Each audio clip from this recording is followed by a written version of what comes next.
morning, everybody. Our reading is found in the book of Matthew, chapter 16, verses 13 to 20. Now, when Jesus came into the district of Caesarea Philippi, he asked his disciples, "Who do people say that the Son of Man is?" And they said, "Some say John the Baptist, but others Elijah, and still others Jeremiah, or one of the prophets." He said to them, "But who do you say that I am?" Simon Peter answered, "You are the Messiah, the Son of the living God." And Jesus answered him, "Blessed are you, Simon, son of Jonah, for flesh and blood has not revealed this to you, but my Father in heaven.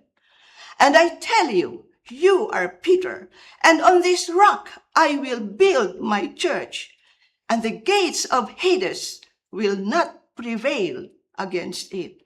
I will give you the keys of the kingdom of heaven, and whatever you bind on earth will be bound in heaven, and whatever you loose on earth will be loosed in heaven."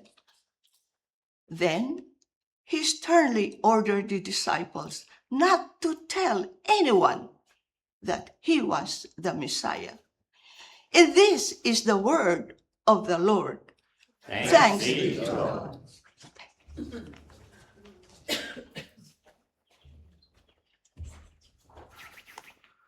Thanks, Angie. Very meaty reading this morning. Sharing with Sandra, it's actually one of my favourites. It's grown to be one of my favourite passages of Scripture. I wouldn't say it always was, but in doing a bit of background reading and everything on it, this over time has become one of my favourite passages of Scripture. It's a pivotal passage. It's I think Matthew's most pivotal passage. And we'll come back to that in a moment. There's a saying in real estate, location, location, location, right? Often when you tell a story, the location, not all the time, but sometimes the location can be foundational in the story holding its depth of meaning.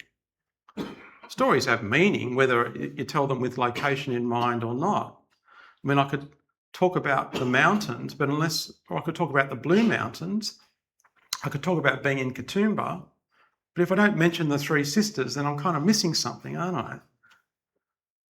And it's easy to miss the meaning in today's passage if we just sweep over the location, because the location tells us the context of the rest of the reading. Jesus traipses his disciples. Now remember, all this happened on foot in sandals. So imagine if I said, if I was going to take you on an outing to the Three Sisters, if I said, right, okay, well, actually, we're going to start in St. Mary's and we're going to walk. And we're going to go the back paths. We're not going on the highway or the footpaths, the concrete paths. We're going to go on sort of rocky ground. And we're going to walk all that distance. Uphill, over, up, down, went all the way. Imagine if that's what I did to you. You wouldn't be very happy with me. It wouldn't take you long for there to be grumbling. I once took a bunch of young people on a walking trip. Somebody else talked me into this, but from Perisher to up to the top of Mount Kosciuszko. That's the Polish way you say it. I'm just, Kosciuszko. And the grumbling. Like, if you know that rock, have you ever walked it, the rocky path? Yeah, it's quite rocky. Imagine doing your walk on that, right? It's not an easy walk.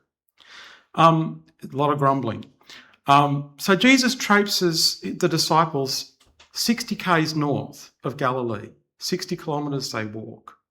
So it all comes out in half a sentence. But that would have taken them a whole lot of time. and it would have been a whole lot of hard work on their feet, on their spirits, on their will. Why are we going here? Why are you taking us this far away? Can't we have this conversation in Galilee? You hear what I'm saying? There's something really important about why they've gone there. The thing is about Caesarea Philippi is that it's very rocky terrain. Has anyone ever been there? Okay, so I can tell you a whole lot of things about it that you may or may not be true, and no one's going to fact check me. From what I've not been there, but there's lots of big mountainous boulders, big rocks, like it's rocky terrain. It's sort of like it's not just stony ground. I'm talking about big, massive boulders. It's hilly, and Jesus has taken his disciples here to have a conversation about identity and about purpose, and to help focus their mission from here on. In the rest of this, actually is the point where the mission gets really focused. It's no longer as much about encountering people and performing miracles and doing big teachings out on the road. It's much more focused about, the gospel gets much more focused about the trip to Jerusalem. And in fact, that's the next verse. It's the first verse of next week's reading. After Jesus tells the disciples, sternly tells them, don't tell anybody about this just yet. Don't tell anybody. The next line is, and then Jesus says to his disciples, we're going to Jerusalem, which is another 60 kilometres the other direction, it's 60 kilometres back to Galilee, and then it's another 60 kilometres back to Jerusalem. 60 or 70 or 80 kilometres back to Jerusalem. It's a fair way. So that's why this passage is a pivot passage in the book of Matthew.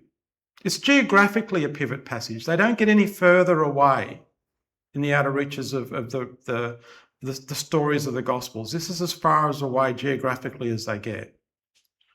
It's also politically a pivot point, because you see, Caesarea Philippi became an enclave of the empire, the Roman Empire. Herod the Great built a massive, big, white marble temple to Augustus Caesar. Herod the Great built it for Augustus Caesar. All right, so there's this massive big, it's a political centre for the northern tetrarch of the northern section or region of the empire, of the Roman Empire. It's a political centre. Also, it's the furthest away spiritually you could get from the purposes that Jesus was on about. You see, the region, apart from just being rocky country and politically belonging to the empire, it's also pagan country.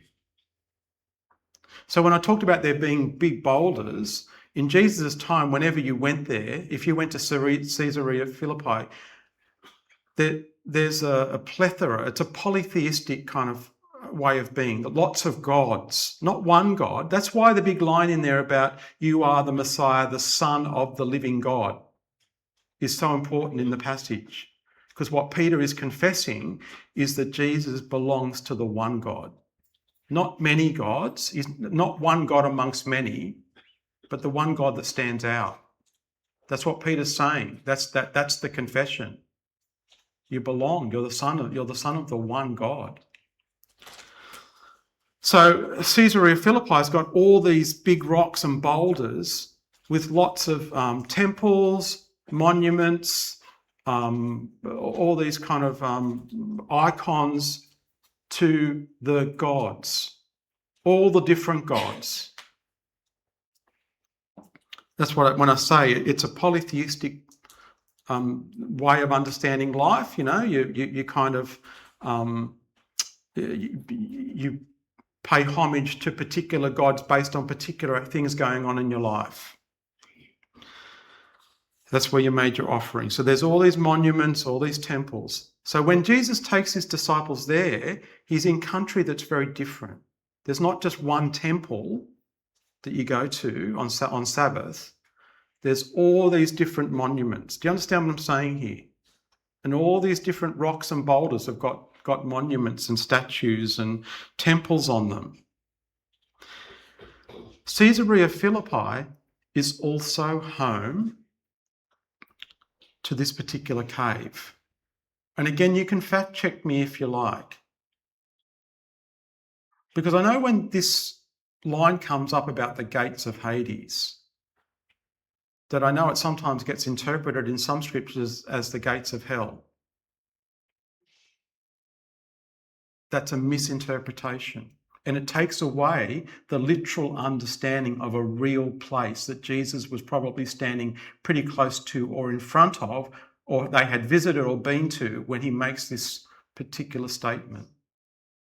Because in Caesarea Philippi, as I say, is this cave that at the time was known as the gates of Hades.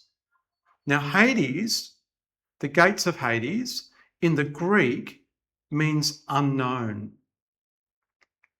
or secret or the place of the dead. It's a place of fear. Didn't really know what was, it had a spring of water coming out of it. They knew that, but it was an uncharted cave, right? It became a shrine to the Greek god Pluto. And Pluto was known in Greek mythology as the ruler of the underworld, the ruler of the dead. Now, I get it. It's not a far leap to go from there to the concept of hell, an everlasting damnation or something like that, a conscious everlasting damnation. I get it. It's not a huge leap, but that's not what Jesus is saying here.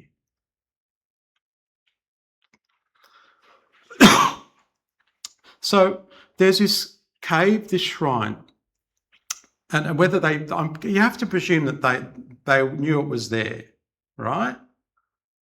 And it's known as the gates of Hades, the realm of the dead. It's a literal place. And so what I'm trying to say here is that Jesus is pulling on symbolism, location, the total antithesis, the total opposite of what he stood for, what he was on about, what he was leading his disciples into. Where they were was the furthest point away from the temple to the one God in Jerusalem. Where they were is the furthest point away, because they're deep in Roman territory, deep or far away from political freedom and justice. They're so far away from the spiritual centre and life that their faith and their movement was working towards. Because where they were, and the gates of Hades had this whole symbolism about it, that it was dark and secret and unknown. That it was all about just trying to please the gods. Whereas the movement that Jesus is leading is about light and revelation, things being revealed, not secret, but known. It's about life, it's about freedom, it's about love. And it's not stuck on boulders. It's not fixed. What Jesus is leading is a movement.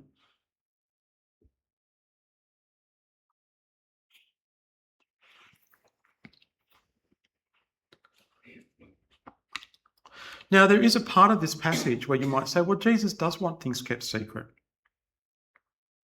Because after making the big statement about Jesus being the Son of the living God, capital G God, not small g gods,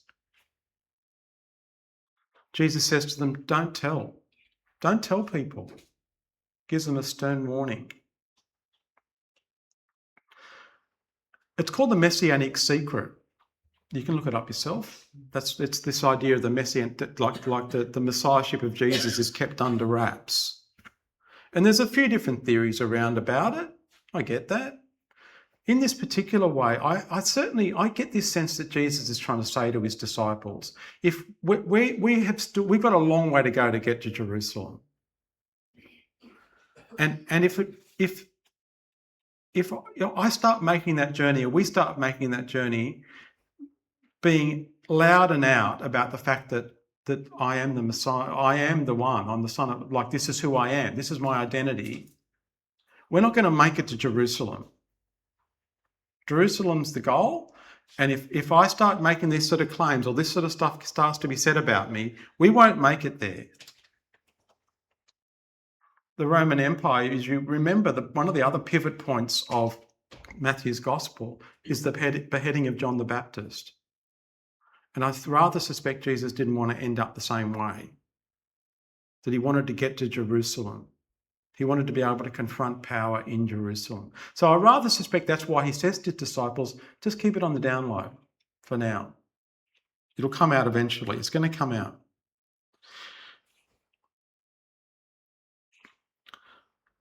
But there's another identity statement in this passage of Scripture, which I think is more closely aligned to you and to I. And it's about the interaction with Peter.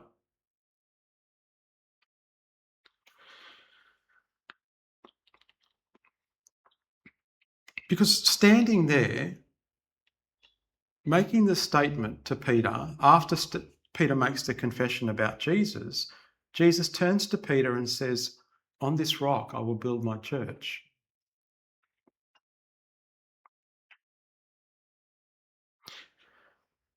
I rather suspect that it went a bit along these lines, that Jesus turns to Peter and kind of points at him and just says, on this rock I will build my church.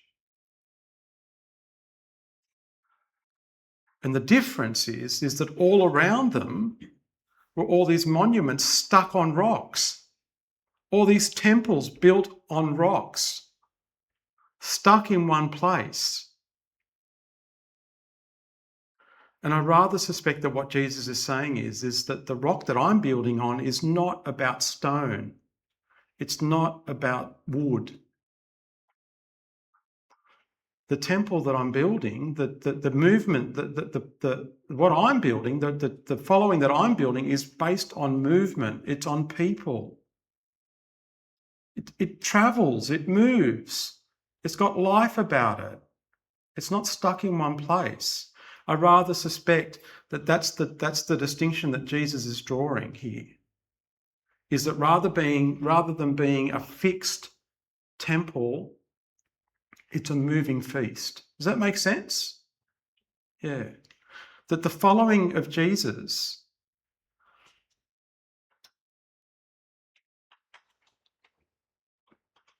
the people who follow Jesus have this sense of movement about us.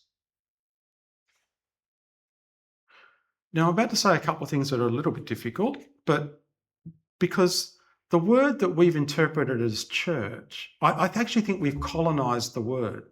I think we've taken over a word that wasn't meant for us, or at least it's not lived out by most people who gather under the name of church. Because in the Greek, the word is ecclesia, right? That's the word. And we've turned it into church, as if church already existed, as if church already pre-existed, or church was created by Jesus. The word ecclesia in the Greek, Ron, you'll know this, what's it mean? Called out. Ecclesia. Called out. How is your experience of church being called out? What does that mean? I'd like to think we do that. I know for me it's the focus of what I try and stand up here and preach every week. How do we hear God's voice? Oh, sure. Look, it's great to, and this is why what I say is difficult, because I'm preaching against the whole idea of monuments to God, and we're sitting in one in a sense. But as a people, we're called to be sent. We're gathered to be sent. This I often refer, like I sometimes in other places will refer, this is the engine room of who we are as Cornwall Uniting. This is where we'd like to think we encounter God clearly each week. But we're only here for 1 hour, 2 hours when you count morning tea. It's a whole range of everything else that we do and are that makes us ecclesia. Do you understand what I'm saying here? That it's the things that we get ourselves engaged in. And you individually as free roaming agents of the living God, free roaming followers of Jesus, are called to do this in your everyday life too. This isn't just about what we do when we gather, when we Living English or OpShop or Men's Shed or Ends Meet or Time Out or Craft or Coffee and Chat. They're great expressions of us being called out. But just as strongly is the call on you to work out your identity and your call in following Jesus. When you're at the outer reaches of life, when the furthest point you get away, geographically, spiritually, politically, from what looks like Jesus, that calls on your life out there too. None of us escape it if we're calling ourselves a follower of Jesus. And who we are when we gather on Sundays is important. This is a place where we should be fed. This is a place where we should gather. This is a place where we should come and expect to encounter the living God. But if that's all we're here for, then we're missing the point. We're missing the point of what Jesus calls us to be and to do. Because who we're called to be and what we're called to do is that we're called out. We're called to be a people of movement. We're all called to be Peter. Just like Peter, followers of Jesus, out and about, a movement. This is where the movement of Jesus is grown, when people like you and I choose to be a bit more like Peter and not so tied to the building. Does that make sense? I'm not saying don't come to church, all right? I'm not saying don't come to chapel. I'm not saying don't come to worship. What I am saying is make sure that we're here with the focus that we're being fed and being energized to be people of God out there, called out, hearing the voice of God in every interaction we have, whether it's with your barista or whether it's with some nut job on Facebook, or whether it's a kid on an e-bike that nearly runs you over, or whether or whatever your interactions are, or when you're sitting with someone who's dying, or when you're like when you're working with a boss who's missing the point, or when you're every interaction we're called out into.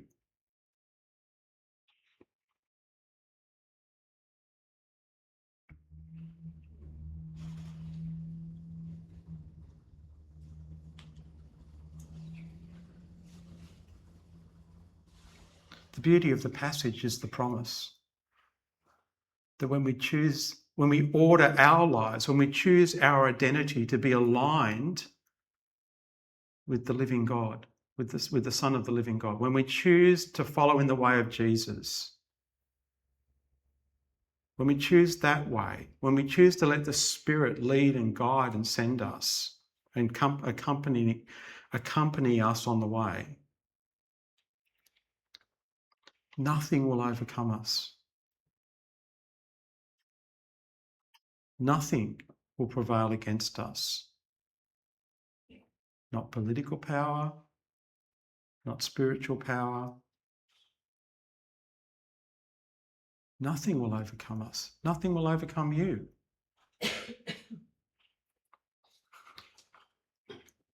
when we choose to do that. Sometimes we need to do it together. We call it church. But when we walk out the door with this sense of this freedom that we have to love, then we will know who we really are as people and as God's gathered people and as God's sent people. I hope you can hear the voice of God calling you.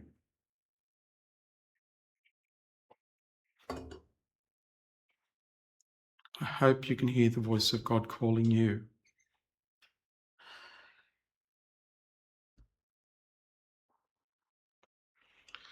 It's to that voice that we belong. That's who we are. Might it always be.